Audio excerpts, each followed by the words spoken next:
Thank you for joining us for this edition of Conversations with Paul Brown. We have a longtime friend as our guest because the distinguished Your Honor Ronnie Whitman has decided finally to officially retire. For anybody that's ever been in your courtroom, you hold court like nobody else. There's just a uniqueness about you and how you interact with the people that come before you. Where does that feeling of empathy come from, do you think? I don't know. I really don't. I just got a feel for people. You grew up in Honeypath on the Mill Hill. Chicola. Tell me what that was like and what life was like growing up. Oh man, it was great. You walked out your front door, you had your playmates. We could go on the mill property where they'd throw the old gears away and things of that nature. And we could go on the jump pile and we would take those gears and we'd make iron wheel wagon. It was amazing to watch what some of those guys could do with that. You could take a broomstick, okay? Take a piece of leather, you got your 2x4 is your body, and then you have 2x4s in the front and back, and you use an axle, and you put the iron wheels on the axle, and we had a hill in front of my house, believe it or not, and we would just ride those things, man. We had a swimming pool, the ball field, on the mill. It was all for us. Those looms and spinning frames put me to sleep every night. It was a great life. You knew who everybody was. You even knew where their parents worked in the mill. Was he a Dolford? Was he a weaver? Was she a battery filler? It was just a great life. And you worked there for a while. I did. The day before I turned 16, my daddy said, Ronnie, go up to the mill in the morning and see Ray Edwards. He's going to give you a Social Security number, and you're going to work in the mill this summer. Well, it wasn't a request. He wasn't asking me if I felt like it, you know. So the next morning, what did I do? I got up and went to the mill. I saw Ray Edwards. I got a Social Security number. Well, I worked all summer, and I never have been so happy for school to start back in my life. So school starts back, and I hadn't got to go back to the mill, and I go home after the first day of school, and Daddy says, I got you a part-time job in the mill after school. You're going to be working from 3 to 7 Monday through Friday and 6 to 3 on Saturdays. And again, it wasn't a request, so I worked the whole time I was in high school, and as a matter of fact, I left that finger in Chicola Mill when I was about 17. What did you come out of that experience with, though, even though your daddy said you're going to do it? I told my daddy, I said, I'm not working in the cotton mill when I get out of high school. He said, son, actually probably said boy. I always wanted him to call me son, but he always called me boy. He said, say you don't want to. Say you're not going to. I said, I'm telling you, I ain't working in the mill. And so I graduated from high school on a Thursday, and I had already been talking to the recruiter. I'd already had some physicals and taken tests, and they were just waiting on me to graduate. And I graduated on a Thursday, went to the beach with a buddy of mine, and we came back Sunday. I went to work in the mill on Monday. I got home, my mother said, your recruiter called and wants you to call him. So I called him up, and he said, you ready to go? I said, when? He said, can you go in the morning? I said, yeah. So I went in the Air Force that quick. Wow. Yeah, so I spent the summer 69 at Lackland Air Force Base in San Antonio, Texas. Was that better than the mill? Let me tell you something. I loved the mill, man. I loved them people, but I ain't working in no mill, man. I'm telling you. I think it's changed over the years, but it wasn't for me. But my whole family worked in the mill, and I got my taste of it and left my finger there. My daddy got wounded in the Battle of the Bulge, and he said we were surrounded, out of ammunition, out of food, frostbit, waiting on them to come kill us. And they had Patton's prayer. If you'll give me 3 days where I can fly stuff in. So the Air Force, even though it was Army Air Corps at the time, they flew their supplies in. Of course, I'm here. You do your time for Uncle Sam, and it's time to come home. Did you ever have any doubts about where you were going to come back once your military obligation was over? When you go into the military, they break you down from being a civilian to how the military does things. But there's nothing to do to transition when you get out. You're in the military one day, boom, you're back home after all that time. And it's an adjustment. And, you know, unfortunately, a lot of them don't adjust.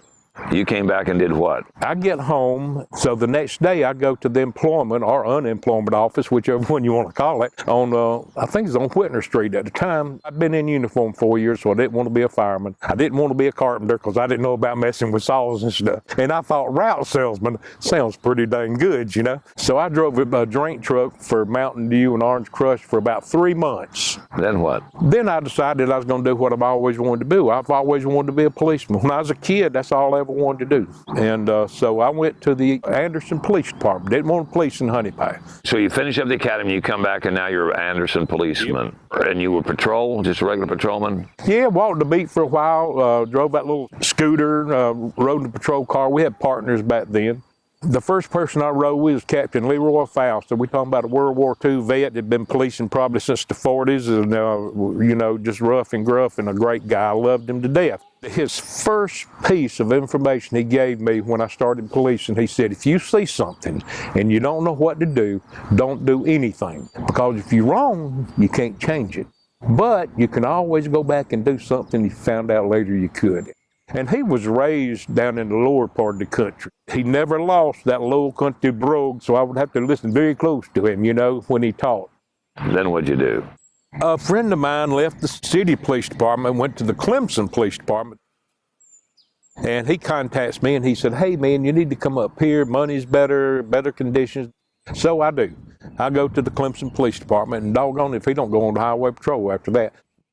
It wasn't my cup of tea, marking tires, working school crossings, writing parking tickets. I just, you know, I was still young and didn't know any better. So you moved. Matter of fact, my daddy, bless his heart, rest in peace, Warren was a good one. He said, Duck Cooley hears you want to get back down here in Anderson, and he wants you to call him. So Duck Cooley was the sheriff, and I called him up, and he said, tell him you want to go see Clyde Stone. So I went to see Chief Stone, and they hired me. And did you know later on, Chief Stone told me, he said, Ronnie, you're the only person I ever remember hiring. And the reason I remember hiring you is right after I hired you, I had my first heart attack.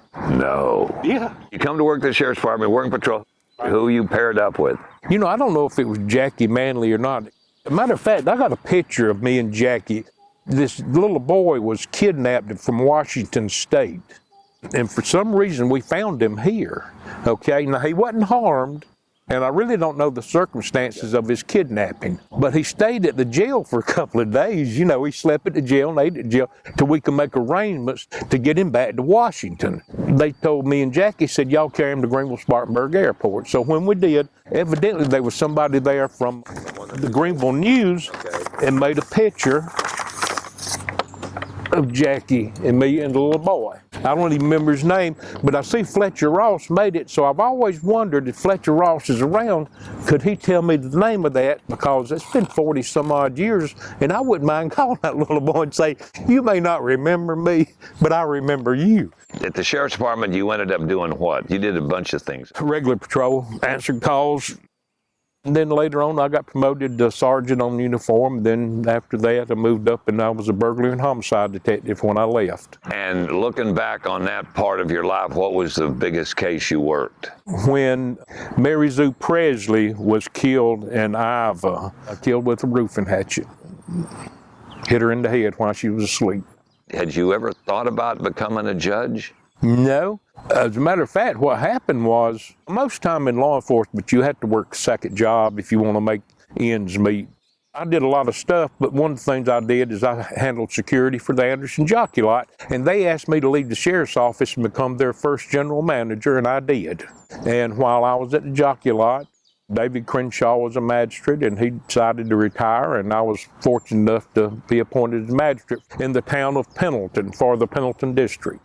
But I got sworn in 1998. To do just Pendleton? Initially, it was just Pendleton. I was in Pendleton for a couple of years, and then they moved me to Anderson. I've been in Anderson since, I think, 2000. But during that time, once you got moved to Anderson, you still were able to continue to be the judge in Pendleton, which is kind of unusual. That was handling the town of Pendleton. You can't be a municipal judge and a magistrate. Pendleton had a contract with the county of Anderson to provide them with a judge, and I just happened to be the judge. You hold court like nobody else. You don't browbeat people. I mean, Not unless they deserve it. And then you'll come down like a metal hammer. I mean, right. You establish a quick rapport with these people. That's because I'm a human being and so are they. And you put them at ease. I try to. And more than likely, during whatever procedure it is, somebody's going to smile and maybe laugh at something you said. And that's your intent, right? It is. And yet that's not to mean you can't dispense justice like it should be. Right. You have a job to do. You have a duty to do it. But people make mistakes. Now, if they keep making the same mistake over, that's a little different. That's the ones you address differently. But most people made a simple mistake, and I just treat them like I want to be treated. What if that's my mother, my sister, my wife? If I don't have to talk harsh to anybody, why should I? It's called manners. Here's what I'll do. I'm going to address each individually, let you know exactly what you're charged with, what the possible punishment could be, let you know what your rights are, such as the lawyer, the public defender, and the jury trial, and see how you want to plead. If you happen to plead guilty today and the officer involved wants to give me information, I'll listen to the officer. If you want to tell me anything, I'll be just as happy to listen to you. And I've tried to teach folks along the way about manners in my courtroom too, especially when they're 17, 18 years old. And I say, yes, sir, no, sir, and they say, huh. And I look at them and I'll go, huh.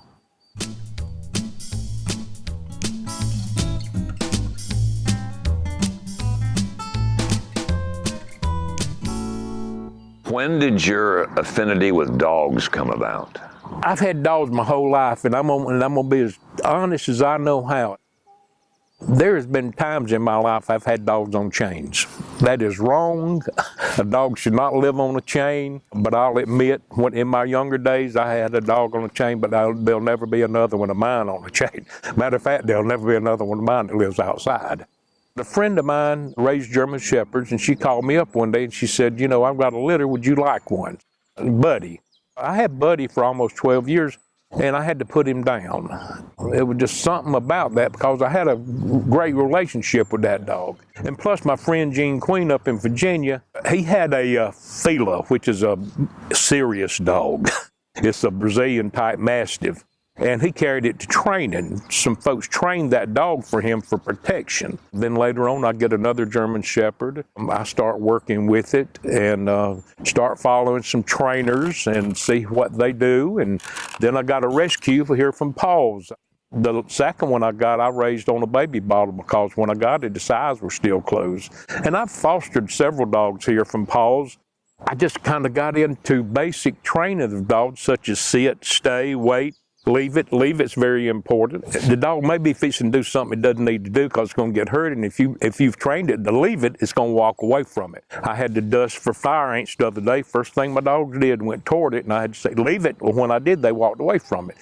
As a result of that recent reconnection with canines and PAWS, that's why we're here now. You're getting ready to retire, and you have a new goal in life. What are you going to do now? I would like to dog sit, and I'm going to call my dog sitting business Your Place or Mine. I'll be happy to come to your house and do whatever it is you need for me to do. You're the customer. I'm your employee. You tell me what you want, and that's exactly what I'll do, as long as it's nothing detrimental to the dog. I want to come down here to PAWS. I want to clean cages. I'll transport dogs. I'll mop. I'll clean bathrooms. I'll help train dogs if they will allow me to. I'm taking an online course from a gentleman by the name of Robert Cabrera out of Los Angeles, and one of his prime goals is training shelter dogs. And he goes to shelters, and I'm just following him and seeing what he does to try to make these dogs trainable for the normal pet owner. I'm not talking about protection dogs. I'm just talking about you can open your door and your dog won't run out into the road and get run over, because you've got it trained not to do that. And if you came here and trained those dogs for whatever period of time and they became adoptable, I would think that they would go quicker than a non-trained dog. I think so, especially if you're out here with one, and when the folks come in to adopt, they see a dog doing it, they say, hey, what's that dog doing? Look, let's watch that dog. That's what I'm hoping. It may not work that way, but that's what I envision. Did you ever think when you were at that mill and you'd retire, this is what you'd be doing? No. I figured I'd retire in law enforcement, but I didn't, and that's okay. Everything worked out. It was God's plan, wasn't mine. But looking back, you spent how many years in law enforcement? 4 in the Air Force. Well, 4 in the Air Force and almost 17 in civilian law enforcement. And then you went to the court. I worked part-time for the public defender's office, keeping people out of jail after I've been trying to put them in. And then I worked for some local attorneys, and then the jockey lot, and then in '98 I was fortunate enough to become a magistrate. How would you assess the judicial system in Anderson County? It's changed over the time that you've been in there. Yeah, it has. As far as Anderson goes, as far as our office goes, I think we do it right as far as making sure we protect everybody's right, not only the defendant, but also the victims, the plaintiffs. We want to make sure the court rules and the laws are followed. We need to say here, Ronnie, your relationship and mine goes back almost 50 years. Correct. When you were at the city police department and I came to town as a radio That's reporter. right. And that's been a very, very special relationship from the been. jockey lot. It really has. Oh, I love you like a brother. Yeah, exactly. You know him? Thanks, Paul, for bringing us news. Celebrity Roast honoring Aaron Newsman, Paul Brown, sponsored by WYFF. I'm going to tell you, can't get a better guy than Ronnie Whitman, and we would invite all of you to be back with us for a new edition of Conversations with Paul Brown. Until then, take care, everybody.